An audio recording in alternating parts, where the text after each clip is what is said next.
Love marriage better है या arrange? मेरे नजदीक तो मैरिज बेटर है। उस मुआशरे और कल्चर का क्या बनेगा जहां शादी मुश्किल बना दी गई, तौलकात आसान बना दिए गए।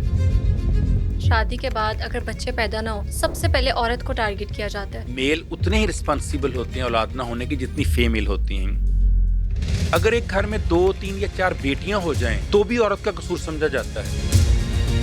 इंसान को शादी कब करनी चाहिए? मर्दों के सामने दूसरी शादी का नाम लिया जाए तो वो ब्लश करने लग जाते हैं। इस्लाम ने कहीं 4 शादियों की इजाजत नहीं दी। 100% मिसकंसेप्शन है। बाज़ लस्ट की वजह से, हंगर की वजह से, पैसों के लालच की वजह से भी लोग शादियां करते हैं वर्किंग लेडी के साथ कि उनका पैसा भी हमें मिल जाएगा। आजकल डिवोर्स रेट बढ़ने की रीजंस क्या हैं? शादीशुदा लाइफ को बेहतर करने के लिए कुछ इजी टिप्स बताएं। देखिए, इजी तो नहीं, मुश्किल है।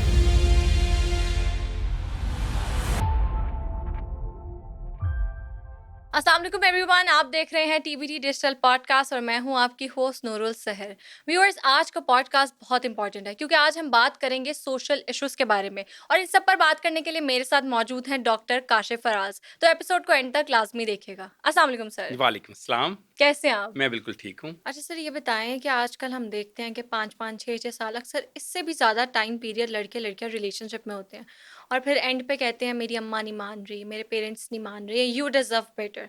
तो इसको आप कैसे देखते हैं? बहुत अच्छी बात आपने की। पहली बात तो ये कि उस मुआशरे और कल्चर का क्या बनेगा जहां शादी मुश्किल बना दी गई, तौलकात आसान बना दिए गए। बिल्कुल। अब आप देखिए कितना आसान है 6 साल तौलक रखना और कितना मुश्किल लग रहा है उसके साथ शादी करना। राइट। सोसाइटी को सोचना चाहिए, मुआशरे को सोचना चाहिए कि क्या इसी तरह से हम तौलकात कायम कर करके छोड़ते रहेंगे तो क्या वो लड़का और लड़की इतने साल के तौल्लक के बाद जब कहीं और शादी करेंगे तो क्या एडजस्ट हो पाएंगे? क्या जो पहली मोहब्बत या पहली अटैचमेंट थी, क्या उनकी लाइफ से निकल पाएगी? ये बहुत मुश्किल मरहला है। यहाँ राइट। किसका काम है तरबियत देना? मैं अक्सर लफ्ज़ जुमला बोलता हूँ, 6 मीम का काम है। 6 मीम बड़ी अहम है ज़िंदगी में। पहली मीम मैं। सबसे पहले मुझे खुद को एजुकेट करना है, तरबियत देना है, समझाना है। जी। नंबर 2 मीम माँ। ये माँ का काम है बचपन से बेटी और बेटे को तरबियत दे कि बेटी हम जिस सोसाइटी में रहते हैं वहाँ तौलकात बनाने आसान हैं, उसके बाद तोड़ के नए तौलकात बनाने से क्या मसाइल होते हैं और क्या बातें सुननी पड़ती हैं, क्या नफ्सियाती असरात होते हैं। तीसरा मीम है हमारी मस्जिद, जहाँ वो बच्चे बच्चियाँ कुरान पढ़ते हैं, वहाँ के मिंबर से, मीम मिंबर, मीम मस्जिद, मीम मौलवी, तीनों मीम को सोचना चाहिए कि क्या उस बच्चे बच्ची को हमने तरबियत दी है दीन के लिहाज से, मज़हब के लिहाज से, कल्चर के लिहाज से, कि वो अपनी ज़िंदगी गुजार सके। चौथी फिर मीम आ जाती है मदरसा।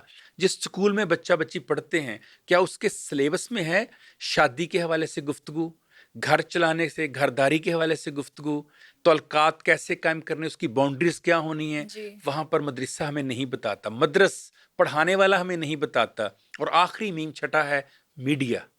ये मीडिया का रोल है। ये जिस तरह के आप ड्रामे पेश कर रहे हैं, जिस तरह स्किट्स पेश कर रहे हैं, फिल्में पेश कर रहे हैं, जिसमें ये सब कुछ दिखाया जा रहा है जो आप मुझसे पूछ रही हैं, बिल्कुल। उसकी वजह से मुआशरे में 6 साल के तौलकात के बाद वो कहता है तुम मुझसे बेहतर डिजर्व करती हो या मैं तुमसे बेहतर डिजर्व कर, दोनों सूरतें हो सकती हैं। राइट। लिहाजा हमें 6 मीम पर काम करना होगा। हमें ये टॉपिक्स जो हैं इनको शजरे ममनुआ करार देकर, इनको साइड पे करके, छुपा के अंडर दी कारपेट नहीं, इन पे बात करने की ज़रूरत है। ये टैबूज जो हमने बना दिए, इस पे बात करो, इस पे ना करो, प्लीज़ अब ये वक्त आ गया है कि हम हर मौजू के ऊपर बात करें। अगर कहीं पर कोई तौलकात में वाक़तन ऐसा रखना आया है, यानी जेन्युइनली उनको समझ आती है कि हम नहीं, वो तो हो सकता है कहीं ऐसा, लेकिन एक हैबिट के तौर पर इसको कर लेना जिसकी आप बात करें 5-6 साल तौलकात, बिल्कुल। एक हैबिट के तौर पर करना, ये किसी तौर भी एक्सेप्टेबल भी नहीं है, बल्कि एक बहुत बड़ा नफ्सियाती इशू है। उसमें ये होता है कि आप आइसोलेशन में इतना हो जाते हैं कि आप रिश्ते तोड़ना शुरू कर देते हैं। ये बाकायदा एंग्जाइटी है, एक डिप्रेशन है, एक तरह की नफ्सियाती मर्ज है जिसमें आप कटना शुरू हो जाते हैं उस तल्लक के साथ। क्या गारंटी है कि अगर आपने 6 साल बाद तल्लक तोड़ दिया तो कल 8 साल बाद आप शादी भी तोड़ देंगे? वहाँ भी आप यही कहेंगे 8 साल पता चला कि मैं और आप इकट्ठे नहीं रह सकते। बिल्कुल। तो थोड़ी बहुत सेक्रीफाइस, एतमाद, एहसास तशक्कुर, ग्रैटिट्यूड, एक दूसरे की इज्जत, उसको अगर हम देख के चलें तो अगर 6 साल अच्छे गुजर सकते हैं तो 60 साल भी अच्छे गुजर सकते हैं। बिल्कुल सही कहा आपने। अच्छा सर, ये बताएं कि आपके नज़दीक लव मैरिज बेटर है या अरेंज? मेरे नज़दीक तो मैरिज बेटर है। अब इसमें दोनों हो जाएँ तो बहुत ही अच्छी बात है। यानी कि अगर लव कम मैरिज हो, अरेंज हो या अरेंज कम लव हो। देखिए, शादी करनी चाहिए, इसमें ऐसा कोई नहीं शर्त लगाई गई, ना इस्लाम की तरफ से, ना सोसाइटी की तरफ से, ना मुआशरे की तरफ से कि आप लव मैरिज नहीं कर सकते, अरेंज मैरिज। दोनों के कुछ फ़ायदे हैं, कुछ नुकसान हैं। मसलन अरेंज मैरिज की बात कर लेते हैं। जी, जी।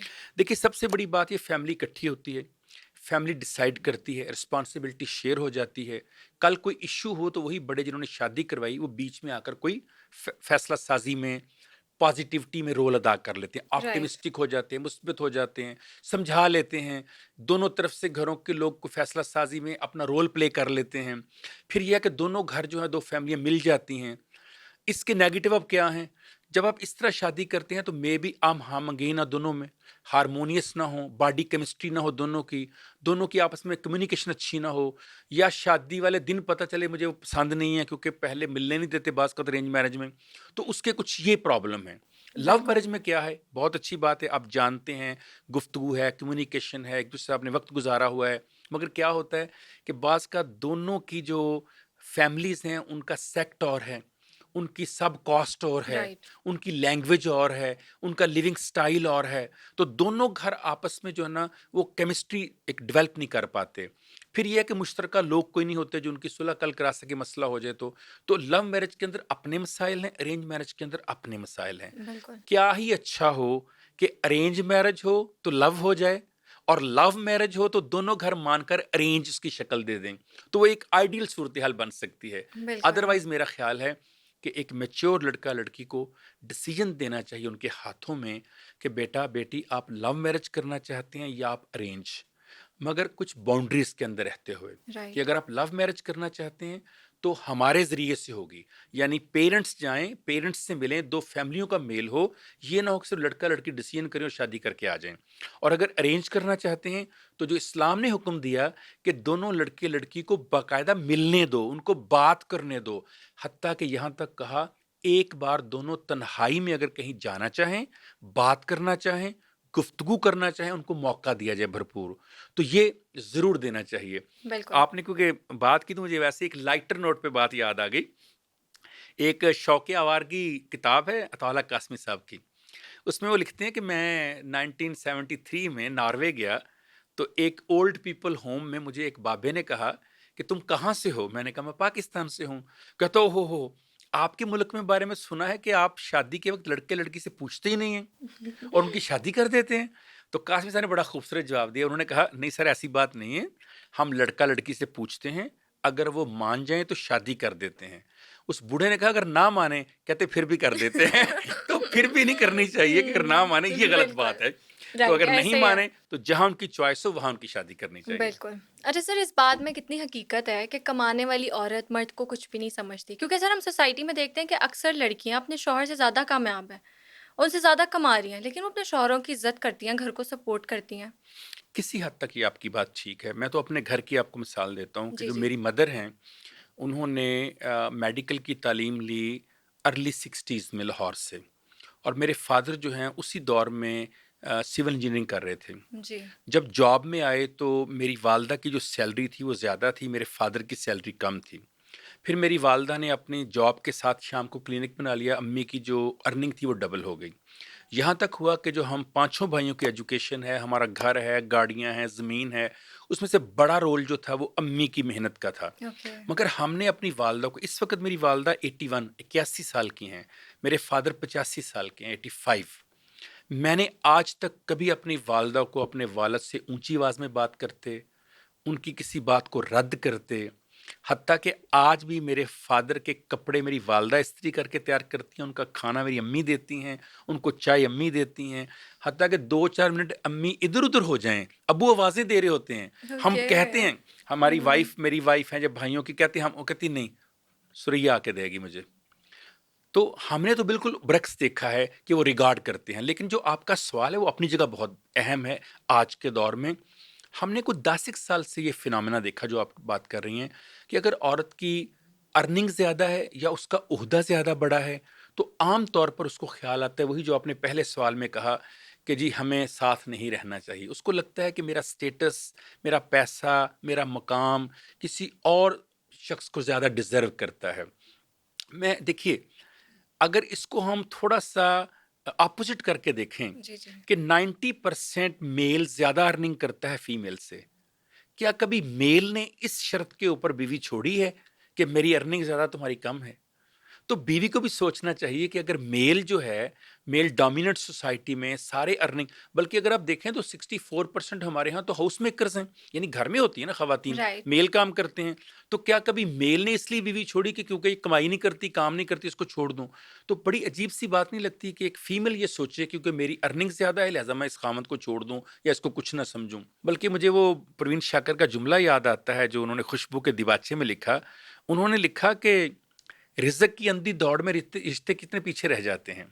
यानी जब आप रिज़्क की दौड़ में लग जाते हैं कि पैसा ही सिर्फ़ कमाना है, जी। तो फिर उससे जो रिश्ते हैं ना आपके, वो आप सैक्रिफ़ाइस कर देते हैं, आप कॉम्प्रोमाइज़ कर देते हैं।